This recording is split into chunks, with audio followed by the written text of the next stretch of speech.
नगरपालिकांच्या निवडणुकांची घोषणा राज्यामध्ये झालेली आहे। असं आहे की निवडणुकांची घोषणा झाली आहे। आम्ही त्या निवडणुकांना सामोरं जाऊ। तीनही आमचे जे पक्ष आहेत ते आपापल्या परीनं त्या स्तरावर युतीच्या संदर्भात निर्णय घेतील। पण कुठल्याही परिस्थितीमध्ये आम्ही तिघही एकच आहोत।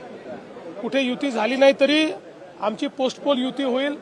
त्यामुळे मला असं वाटतं की या नगरपालिकेच्या निवडणुकीत महाराष्ट्राची जनता मोठ्या प्रमाणात आमच्या महायुतीलाच कौल देईल। उद्धव ठाकरे आज मराठवाडा विदर्भाच्या दौऱ्यावर आहेत। कसं बघताय दौऱ्याकडे? हे चांगलं आहे, विरोधी पक्षाचं काम आहे। पहिल्यांदा उद्धवजी बाहेर पडले आहेत, त्यामुळे मला आनंद आहे।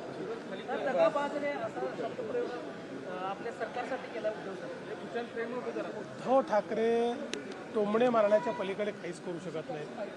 मी तर यापूर्वी देखील सांगितलं की विकासावर केलेलं त्यांचं एक भाषण दाखवा आणि 1000 रुपये मिळवा। काल निवडणूक आयोगाची पत्रकार परिषद झाली, त्यावर राज ठाकरे यांनी म्हटलेलं आहे की ही पत्रकार परिषद बघितल्यावर तळपायाची आग मस्तकात गेली, कारण निवडणूक आयोगाकडे उत्तरं नाहीत। दुबार त्यांना एकच उत्तर पाहिजे, ते म्हणजे निवडणुका पुढे ढकला।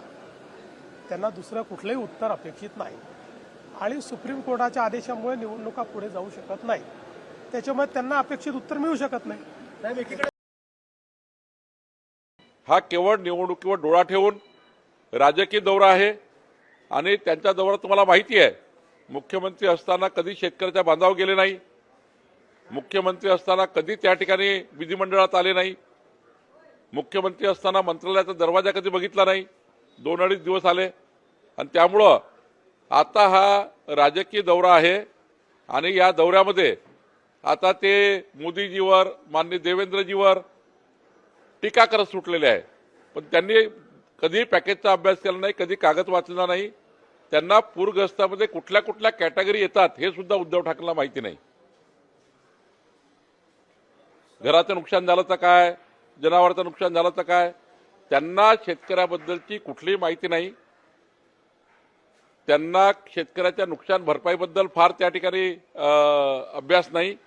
आणि त्यामुळं मला असं वाटतं की आमच्या सरकारने शेतकऱ्याच्या पाठीशी राहण्याचा निर्णय घेतला आहे आणि रोजच्या रोज सरकार शेतकऱ्याकरता नवीन नवीन निर्णय करत आहे।